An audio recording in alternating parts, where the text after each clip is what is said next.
Meaning of disagree. Disagree. Disagree. Disagree. Disagree. The word disagree means having a different opinion or belief from someone else. When two or more people disagree, they hold contrary views or positions on a particular topic. This could lead to debate or conflict, especially in situations where the disagreement is significant and not easily resolved.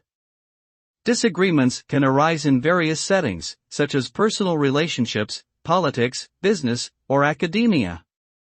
It is essential to manage disagreements respectfully and constructively to prevent escalation into more serious disputes and promote understanding and cooperation.